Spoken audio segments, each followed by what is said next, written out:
Three, two, one, go. Hey guys, welcome to this first podcast here, me and Andrew. And say hi to our guest today is Luke. Say hi. Yeah, Okay, woohoo! there's Luke. Yeah, so Wow, thanks to. what an introduction. Oh, I know. I thought it was pretty good. So, But so Dylan, here's the thing. all right. Here we are. We're sitting in our respective homes on April 19th of the year 2020. Okay, we are currently quarantined in our homes. What a That's probably why we're scenario. making this What a podcast, right? situation. You know what I'm saying? Yeah, I know. I don't even.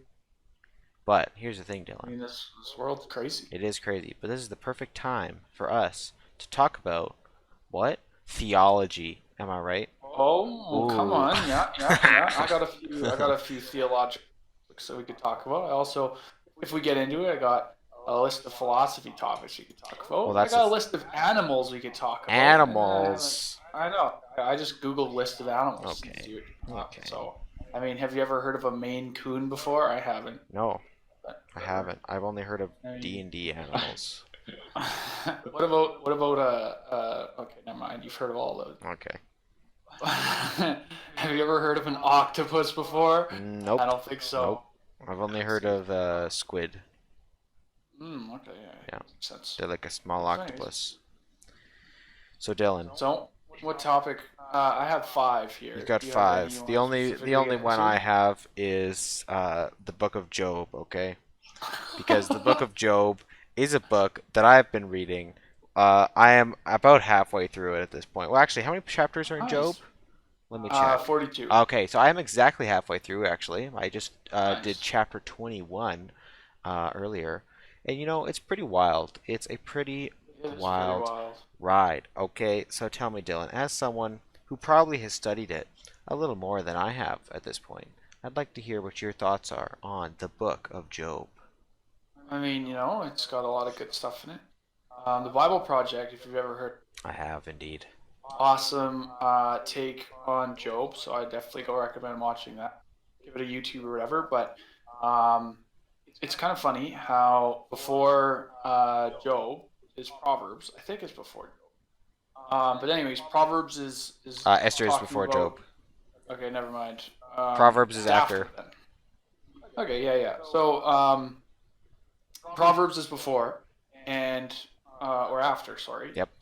Anyways, and it's talking about how like God is just, and just things happen to just people, Mm, and stuff like this. And Job is saying kind of the opposite of that. It's mm, saying actually that's not always the case. And then when you get even further, following that after that is another wisdom book called Ecclesiastes. mm, Ecclesiastes goes even further into this. He's kind of like a cynical old man. You could put a personality type to Ecclesiastes. But yeah, anyways, Job.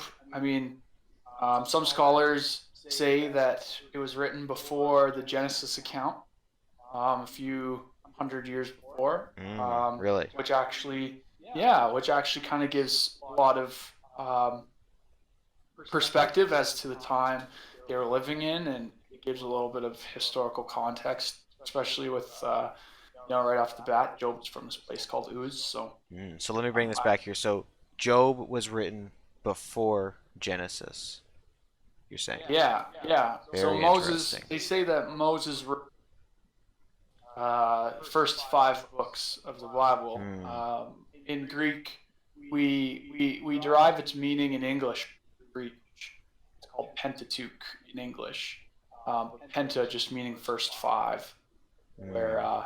yeah. So anyways, in the Hebrew it's called Torah. Hmm. In the yeah, the Torah just means the law.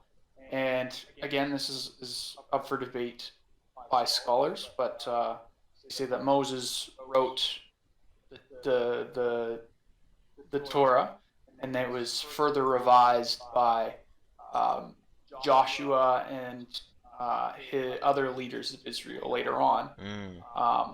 Especially because Deuteronomy talks about things that wouldn't have happened until later, Mm. until after Moses was dead, and such on and so forth. So, I mean, yeah, but I mean, Job, um, it's kind of interesting if we do date it back before Moses' time, kind of So this is we even get before the a exile to Egypt, then. yeah. This was before.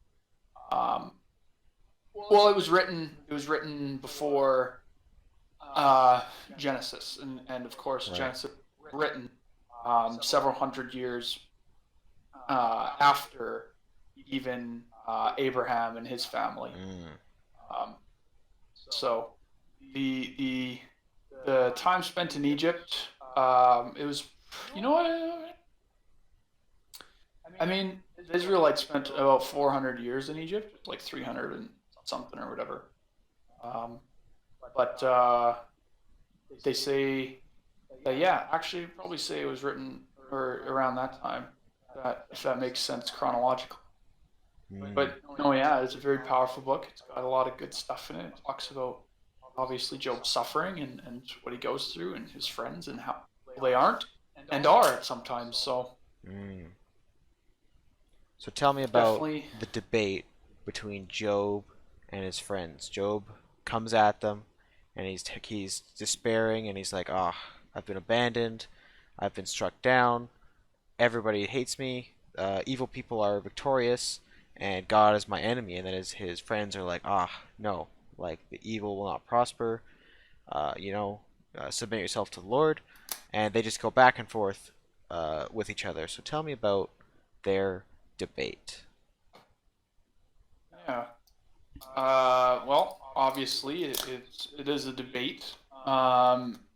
Job, actually, I find that his friends were more helpful to him at the very beginning of the book, chapter 2. Mm, It says that, Job saw his friends coming from a long way on, and they actually sat with him and didn't say anything with him for mm, 7 days, mm, full week, because they saw how much pain he was in.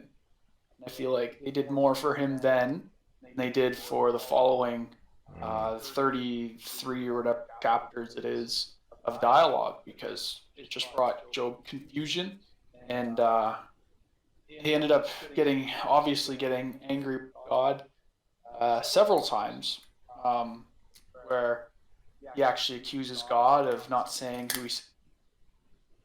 Um, Eventually, God reveals to him giant thing, and he says, like, who are you? Were you there when I created the heavens and the earth, stars that fill the sky? mm, And Job goes like, oh my goodness, yeah. Anyways, back to your question. His friends, I feel like we're all Job's friends at some point when we see people suffering. mm, And it's not necessarily uh, you know, all of us all the time.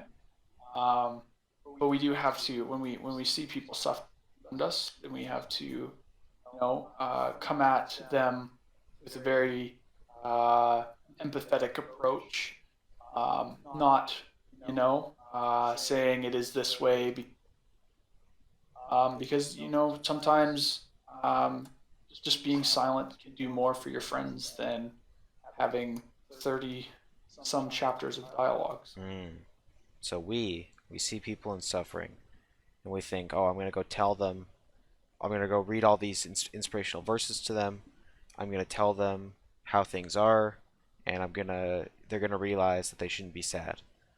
But what would have been helpful is what those friends did initially, is just to sit there and mourn with those people in pain, and not Yeah, just speak truth into their life when what they need is grace and empathy.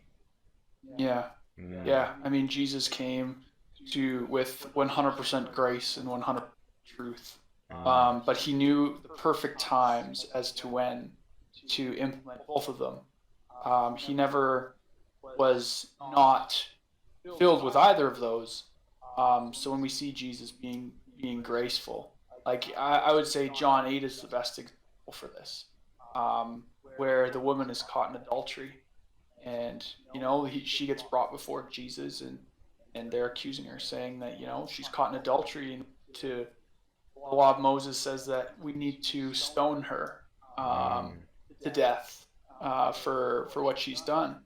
And Jesus, he takes his time. He doesn't just fire back at them. I mean, this is probably a very high, intense, stressful situation. You have people yelling at you that you have to kill this girl. Mm. Um, and so, obviously, we see that he takes his time. He stoops in the sand.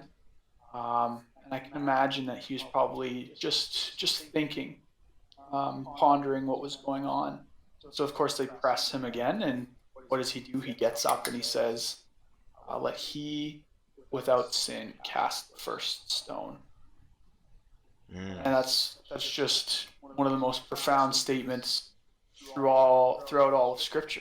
Mm. I mean, this woman she probably thought she was going to die, and no one ever talks about the other side of this story. Is like, well, how do they know she was caught in adultery?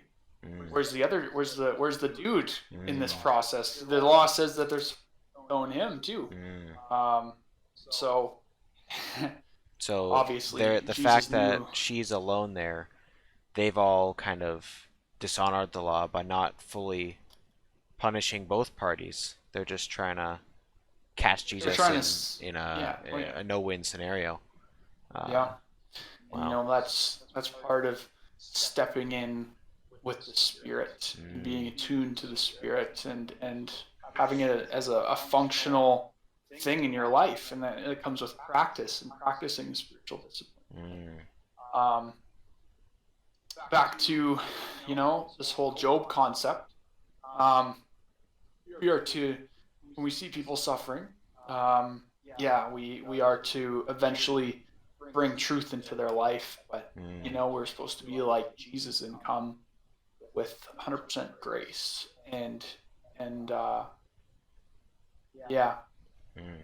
I feel like when we do that, the rest will get taken care of. Even if we don't immediately get this truth into their life, God will be able to do amazing things through just you being there. Mm. Because as to those people who are suffering, you are, whether they know it or not, you are the tangible presence of God.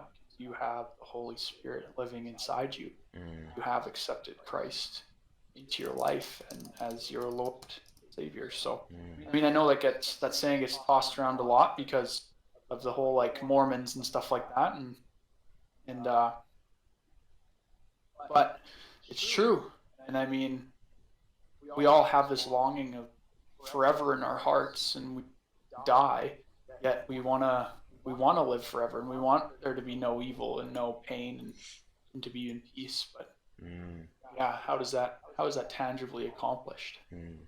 I think the point you made there about presence is a really powerful one. I think, that there's power in the presence of God.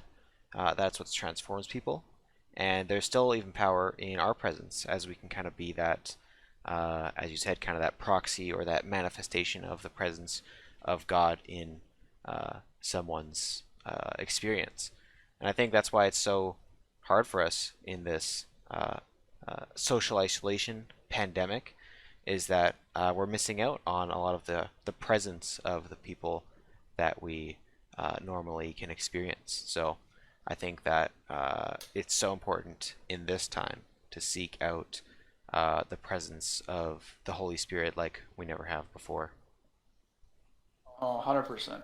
Yeah. 100%. I mean, we're all stuck inside, and if you are taking your isolation, it can be a long time since you see people. Mm. And then what do you do when you're alone and stuff? You're kind of your soul, and especially during this time where businesses are shutting down, and things are stressful for a lot of people, but the world is kind of, it almost seems like it's slowing its rotation. Days days seem to be not as busy, and even if they are, then there still seems to be more time in order to allocate things to what actually matters. Because you're Mm. not, people aren't driving as much, not going out as much. Mm, Like I haven't filled up my gas tank in 5 weeks, 6 weeks. mm, So I mean, yeah, I mean, when I get back into driving, I'm just gonna have a full tank, mm, and yeah, I mean, it's kind of like we are in a very weird way, and not I don't mean to over spiritualize it, but it's almost like God is kind of forcing us a Sabbath here. mm, We're having a spiritually forced Sabbath. You know, that's That that's the exact sense that I had too, actually. Um, I think it'll be interesting to see how people's habits are transformed after this is kind of ends, because obviously people normally go out, do their thing, you know, whatever socially they might do. But now that all those things have been forcibly removed, you know, the whole idea of that you can break a habit after 21 days of not doing it, um, everyone is going to have all of their just habitual behaviors totally reworked. And then they're going to have to build new habits again. And it makes me think, like, what about all the habits that we may have had before that were actually not life giving and were actually bad for us? And now that they've been forcibly ripped out of our lives, then we're going to realize, oh, I actually don't need that anymore. So I'm interested to see what kind of transformation this is going to bring once we reach the end of it. yeah, honestly, um, yeah. I mean, we've even just seen church change, and things have been moving to online, and the mass quantity of things happening that are of digital nature and require people have somewhat advanced technological experience in streaming Mm, and other things like that. I mean, mm, it wasn't really an area of the church that people paid much attention to before, no, when you could just walk in the building. no, Now that that's not a thing, yeah, more time is being dedicated, mm, and we're actually seeing a lot more people from a lot more different backgrounds mm, tuning into services, which is mm, actually kind of great to see. I mean, they're like, huh, I wonder what this is all about. And I love how specifically our church has been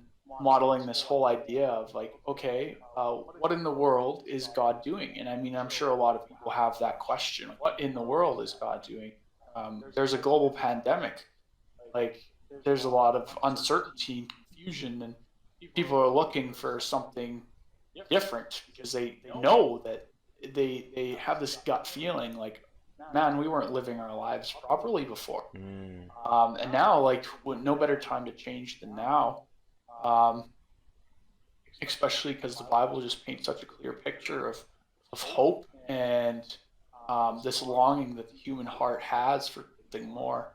mm, Um, so, yeah, I mean, it's been great to see people like yourself step up into such a role as to help the church in such a crucial way, mm, bringing about a era of technological advancements, I would say. mm. So, Yeah, um, it's been interesting to see that technology totally pivot from, you know, as you said, old, back in, you know, physical church days when everybody's gathering together. The tech guy is in the shadows, in the back of the room. Nobody really knows him. Nobody, and even if he's, you know, he's behind on the slides or this and that, it's as long as the mic is working, you know, whatever. Nobody's really paying attention to that. But now, and I mean, again, even on the live streams that we had before, you'd have 3 4 viewers every week, and you know, 250 300 people in the building. And now tech is the only way that we can experience church at all, and everybody's kind of scrambling. You know, all these the church elders that never, as you said, really pay that much attention to it. Now they have to learn, and they have to learn fast.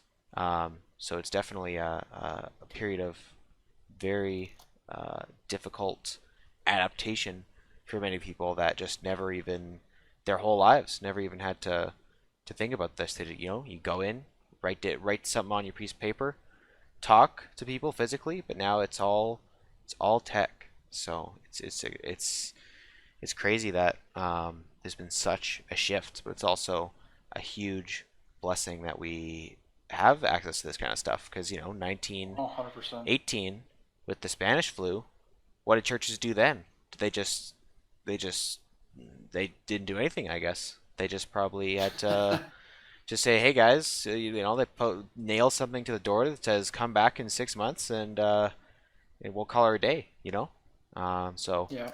as much as this is a time of disillusionment for sure, this is also we live in almost not to be insensitive, but the best time for a pandemic. Mm. Mm, cool. Luke, what do you think? What were we talking about? We're talking about a lot of stuff.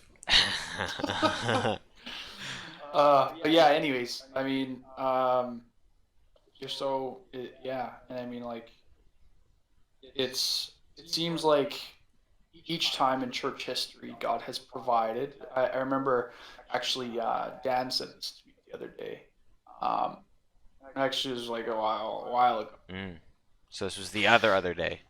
This was the other day, like 2 months ago or something like that. But God has always provided an outlet in the church's history, regardless of what's been going on. And I think actually it was just the talks of when COVID was kind of like, oh, this might be a thing, and Mm. then all of a sudden, yeah, now we're house churches completely, and it's not Yep. just house churches in a way that like people are coming to your house to learn about Jesus. No, but you can literally stay in your room Mm.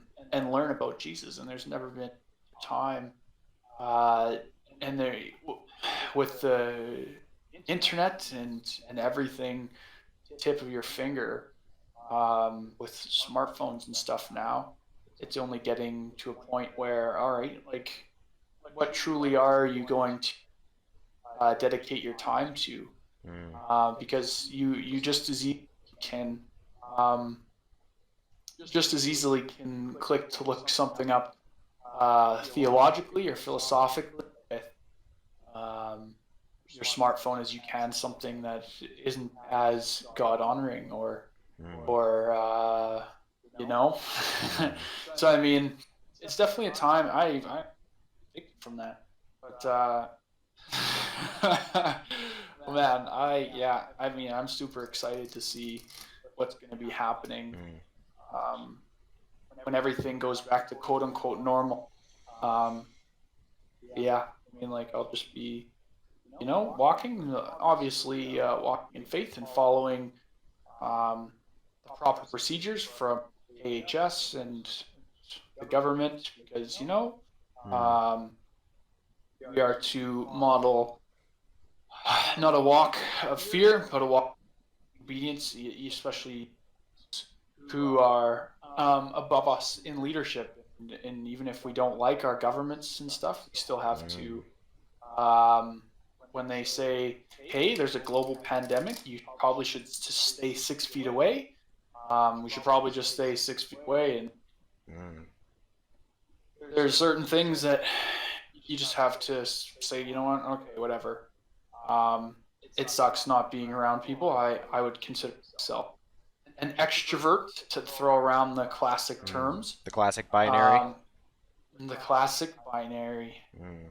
just like that Halo gun binary rifle. Ah, yes. Anyways, yeah, Oh yeah. that's a whole nother. That's a whole nother Indeed. on its own. Indeed. um, but yeah.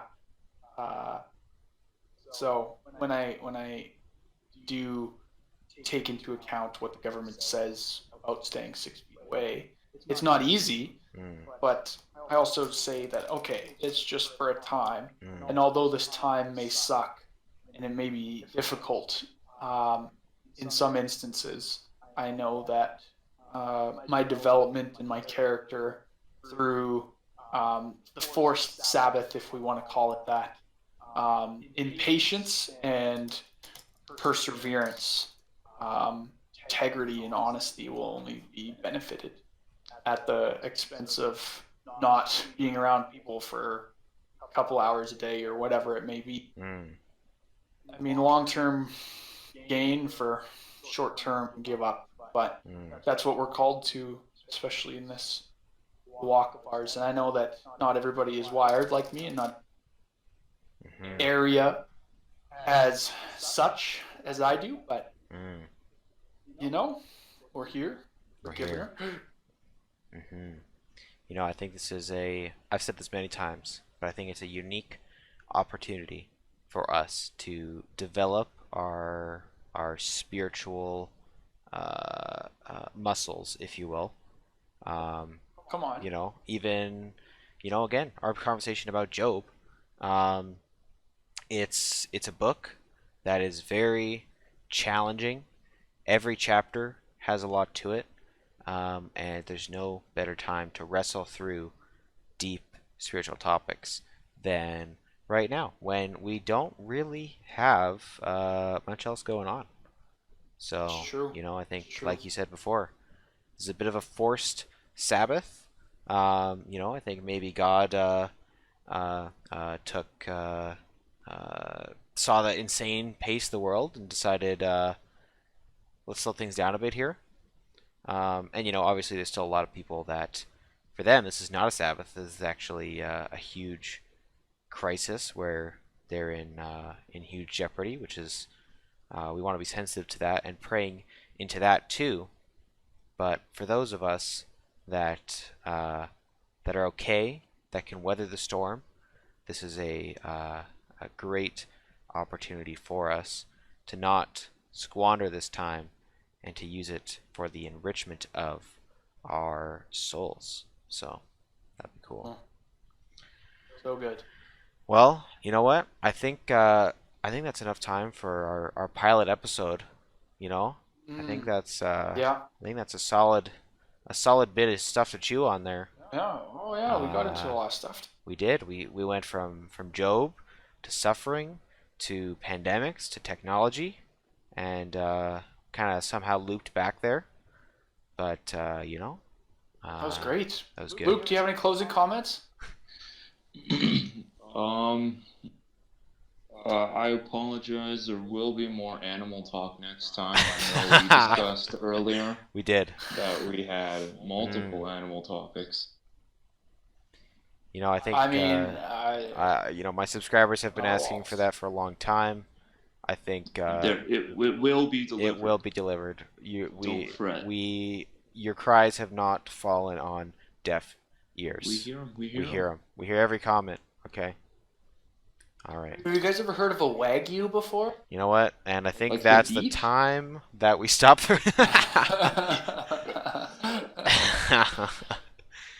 Okay. All right.